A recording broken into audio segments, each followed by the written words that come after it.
You've got to be kidding me, I muttered, staring at the bank statement in my hands. The name of the account leaped off the page, Hopeful Hearts Foundation. At first glance, it looked legitimate. A charity name, regular transfers from our joint savings account, and an unassuming address. But I knew better. There was no Hopeful Hearts Foundation, and the steady stream of withdrawals lined up far too neatly with Michael's late-night business meetings and unexplained expenses. I felt the blood drain from my face as I sat at the kitchen table, the evidence of his betrayal spreading out before me. My name is Lillian, and for 10 years I thought I knew the man I'd married. Michael was charming, successful, and quick to flash a reassuring smile whenever life threw challenges our way. He was the kind of man who could talk his way out of anything, and for years I believed every word. But now, staring at this bank statement, it was impossible to ignore the truth. Michael wasn't just funneling money out of our savings, he was using it to fund his mistress under the guise of a fake charity. My hands trembled as I opened my laptop and started digging deeper. I traced the transactions, each one leading to the same account. I Googled the charity name, hoping I'd find something, anything, that would prove my suspicions wrong. Nothing. No website, no social media presence, no history. I clicked on the address listed on the bank statement. It led to a generic office building in the city, one I knew Michael had no reason to visit. My heart sank. This wasn't just a hunch anymore. It was fact. Michael walked into the kitchen an hour later, whistling to himself as he dropped his briefcase on the counter. "Hey, babe," he said, leaning down to kiss me. "How was your day?" I forced a smile, slipping the bank statement under a pile of mail. "Fine, just going through some bills." "Anything interesting?" he asked, grabbing a bottle of water from the fridge. "Nope, same old stuff," I said casually, my voice steady despite the storm brewing inside me. He nodded, oblivious, and walked out of the room. As soon as he was gone, I exhaled shakily, clutching the edge of the table to steady myself. This wasn't the time to confront him, not yet. Michael was smart, but he'd grown careless enough to leave a trail. And if I was going to handle this, I needed to be smarter. Sitting back down, I opened a fresh notebook and started taking notes. Dates, amounts, patterns, it all went into my makeshift ledger. I didn't know what my next move was yet, but I knew one thing for sure. Michael wasn't getting away with this. He thought he was untouchable. That was his first mistake. That night, I lay awake, staring at the ceiling. Michael slept soundly beside me, completely unaware that the delicate balance of our life together had been shattered. I replayed every suspicious moment in my head, the last-minute business trips, the late-night phone calls he took in the garage, and the vague explanations that never quite added up. For years, I'd dismissed my unease, convincing myself that I was being paranoid. Now I had proof.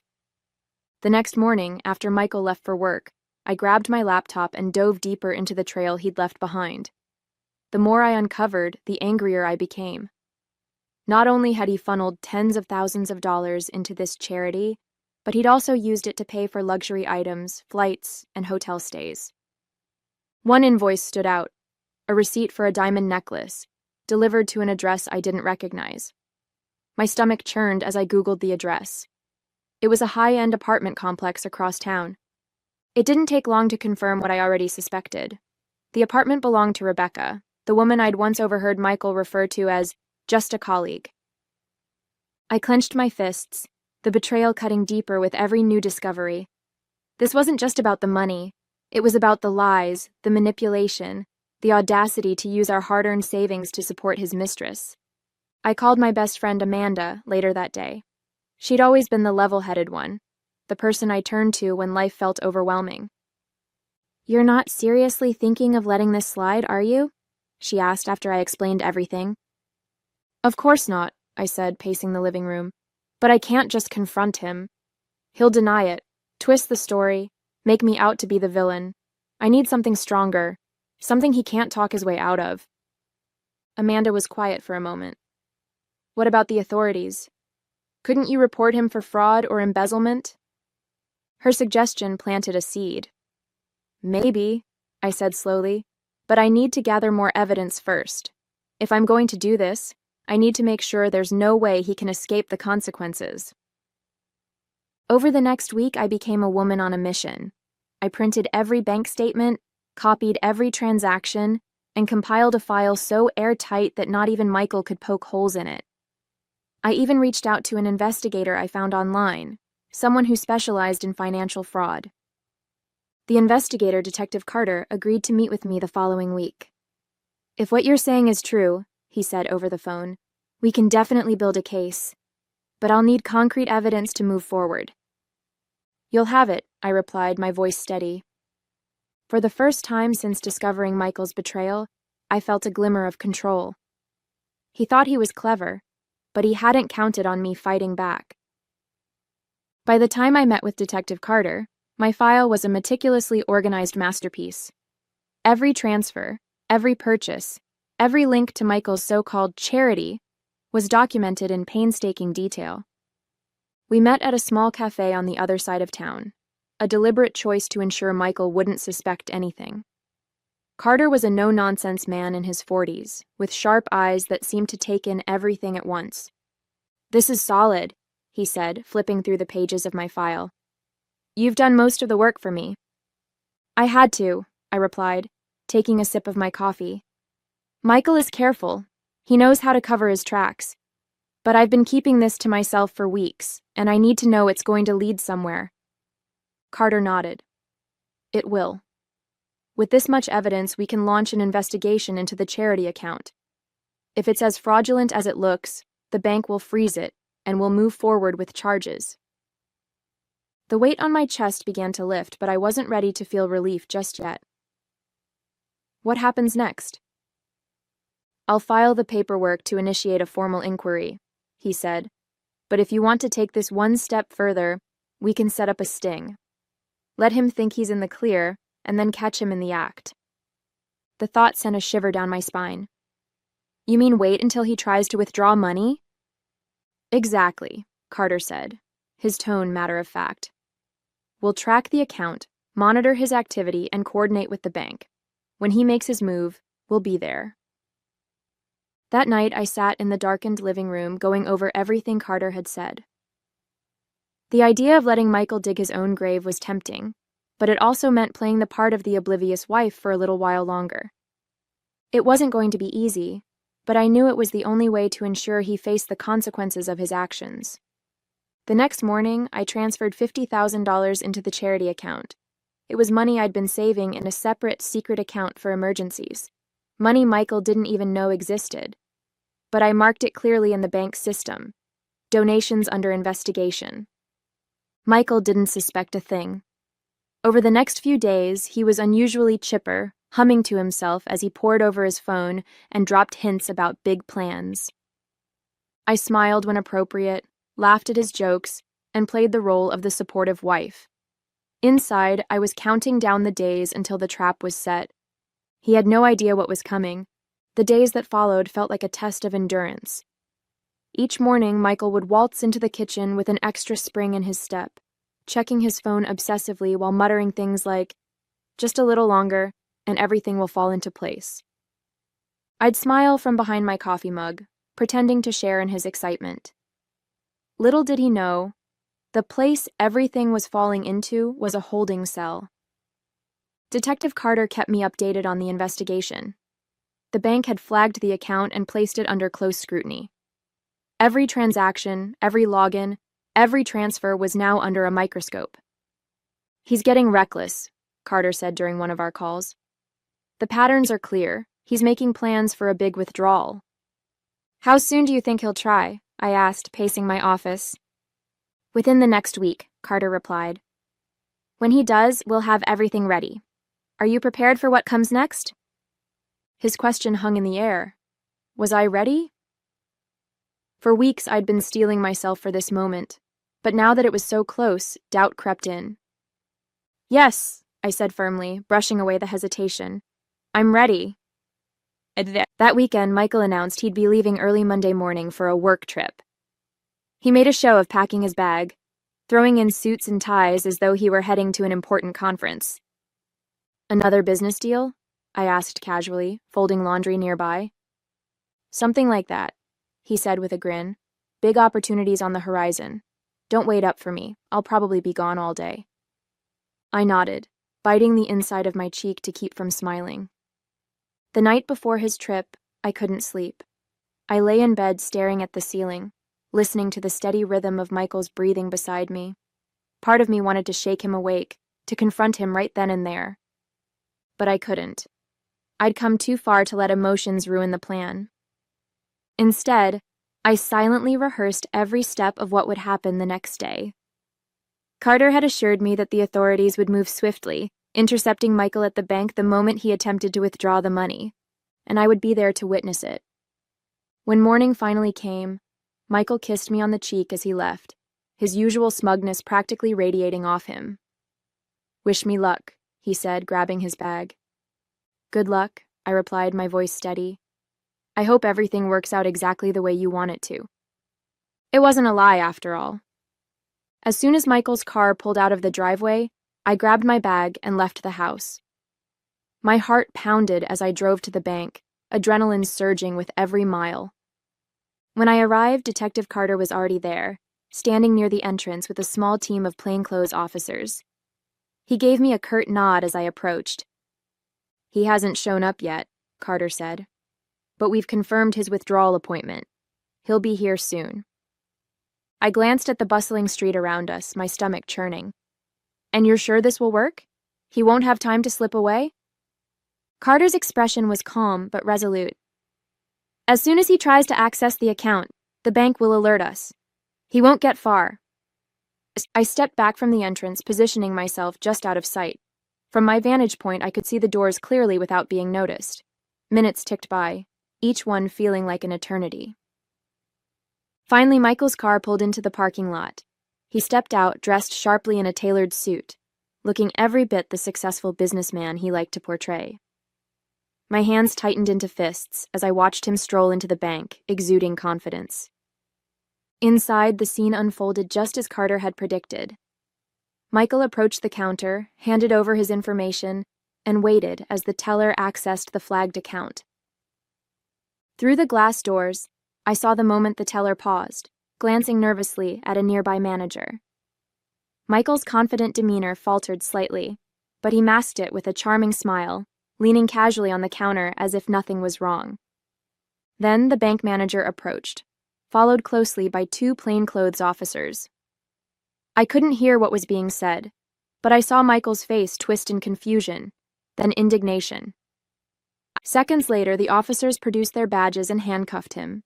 His protests were muffled by the thick glass, but his body language told the whole story: shock, denial, and finally, panic. I stepped out of the shadows, standing just beyond the bank's entrance as they escorted him outside. When his eyes met mine, his expression morphed into something I'd never seen before: raw fear. "Lillian?" he sputtered, his voice cracking. "What are you doing here?" I didn't answer immediately. Instead, I pulled a folder from my bag, the divorce papers I'd prepared weeks ago, and handed them to him as the officers led him past me. "Consider this my last donation," I said, my tone icy. His mouth opened to protest, but the officers ushered him into a waiting car before he could say another word. As the car drove away, Carter approached me. "That was clean," he said. "He's not going anywhere for a long time." I nodded, exhaling a shaky breath. For the first time in weeks, the weight on my chest began to lift. It was over. The drive home felt surreal. The morning's events played on a loop in my mind. The officers snapping handcuffs on Michael, the shock in his eyes when he realized I'd been one step ahead all along. I should have felt triumphant, but all I could manage was a mix of exhaustion and relief. The adrenaline that had fueled me for weeks was finally starting to wear off, leaving behind a quiet emptiness. When I pulled into the driveway, Amanda was waiting for me. She'd insisted on coming over to help celebrate, though she knew me well enough to bring a bottle of wine instead of balloons. "Did it go as planned?" she asked as I stepped out of the car. I nodded, brushing a strand of hair from my face. "He's in custody. They got him the moment he tried to access the account. Her eyes widened. And did you... I held up my empty folder, a faint smile tugging at my lips. Delivered the divorce papers personally. Amanda let out a low whistle. Remind me never to get on your bad side. Inside, we sat at the kitchen table, the wine poured and the silence heavy. Amanda finally broke it. So, what now? I swirled the wine in my glass, staring into its deep red depths. Now I figure out what comes next. The house, the finances, everything's in limbo until the legal process is done. But at least I don't have to pretend anymore. She leaned back in her chair, studying me. You know, you handled this better than most people would have. You didn't just sit back and let him walk all over you. I shrugged, feeling the weight of her words. I didn't have a choice. He didn't just betray me. He used our future to fund his lies. I couldn't let him get away with that. As the day wore on, the reality of my new life began to sink in. Michael was gone, his sham of a charity exposed, and the financial mess he'd created would soon be sorted through. There was still so much to do, meetings with lawyers, statements for the authorities, but for the first time, I felt like I could breathe. I stood by the window that evening, watching the sunset paint the sky in shades of gold and crimson. Amanda had left hours ago, and the house was quiet, save for the faint hum of the refrigerator. This house had once been a symbol of the life Michael and I were building together. Now it felt like a monument to his lies. But it was mine now, and I would rebuild it on my own terms. The day after Michael's arrest, the calls started pouring in. Lawyers, investigators, even family members who'd heard the news and wanted the real story. I sat at the kitchen table with a notepad, scribbling notes as I spoke with Detective Carter.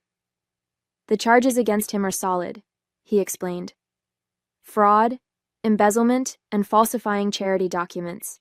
He'll face serious jail time, especially with the evidence you provided. What about the money he took? I asked, tapping my pen against the notepad. The funds are frozen for now, Carter replied. Once the investigation is complete, we'll work to recover what's left. As for the assets he purchased, those will likely be seized as part of the case. I nodded, a sense of satisfaction settling over me. For the first time, it felt like there was a clear path forward. Later that afternoon, I met with my lawyer, a sharp-witted woman named Clara who wasted no time getting to the point. With the divorce papers served and his arrest on record, the proceedings should be straightforward, Clara said, flipping through a thick folder of documents. You'll have a strong case for securing the house and protecting your remaining assets. And the joint savings? I asked, my voice steadier than I felt. That's trickier, Clara admitted. Depending on how much he's squandered, there may not be much to split. But given the circumstances, I'll push for you to retain the lion's share. I nodded, bracing myself for the financial fallout. I just want this over with. It will be, Clara assured me, her tone firm. You've taken the hardest steps already. The rest is just paperwork. Over the next few days, I focused on untangling my life from Michael's. I contacted the bank to update my accounts, scheduled consultations with financial advisors, and started sorting through the mess he'd left behind. It was exhausting, but with every task I completed, I felt a little lighter. Amanda stopped by one evening with takeout and a bottle of wine. You're looking better, she said, handing me a plate of lo mein. Like you've finally gotten some sleep. Barely, I said with a laugh, sinking into the couch beside her. But it feels good to be doing something, you know. For so long I felt stuck, like I was just going through the motions. Now I feel free. She raised her glass in a toast. To freedom, then. I clinked my glass against hers, a smile breaking across my face. To freedom. As the days turned into weeks, I began to see the pieces of my life coming together. The legal proceedings were underway. The investigation into Michael's fraud continued, and I was slowly reclaiming my independence. One evening, I found myself standing in the living room, staring at a bare patch on the wall where Michael's prized painting used to hang. It had been seized as part of the investigation, and in its absence, the space felt brighter, lighter. I smiled, realizing that the emptiness wasn't a void. It was a clean slate, and I was ready to fill it with something better. A month after Michael's arrest, I stood in the living room, surrounded by boxes. The house felt different now, quieter, lighter, almost like it was holding its breath, waiting for its next chapter. I was packing up the last remnants of his presence, ties, cufflinks, and the stack of notebooks he always claimed held his brilliant ideas. Most of it was evidence now, boxed and labeled for investigators. There was a strange satisfaction in watching it all disappear. Each item that left the house felt like a weight being lifted, a small step closer to reclaiming the space as my own. The legal proceedings were progressing smoothly, thanks to Clara's no-nonsense approach. She called one morning with an update. "The judge is leaning in your favor," she said. "Given the circumstances, you're likely to retain full ownership of the house and any remaining savings." I leaned back in my chair, relief washing over me. "That's good news," I said, though the reality still felt surreal. "There's also talk of restitution," Clara added. "If the court finds him guilty on all charges, he could be ordered to pay back some of what he took." I raised an eyebrow. "From where? His fake charity account?" She chuckled. "Point taken. But it's a symbolic victory, if nothing else." As I worked through the legal and financial logistics, I also started thinking about my next steps. For years, I'd poured my energy into supporting Michael and his ambitions, often at the expense of my own goals. Now, with him out of the picture, I had the freedom to focus on myself. Amanda was the first to suggest I take some time away.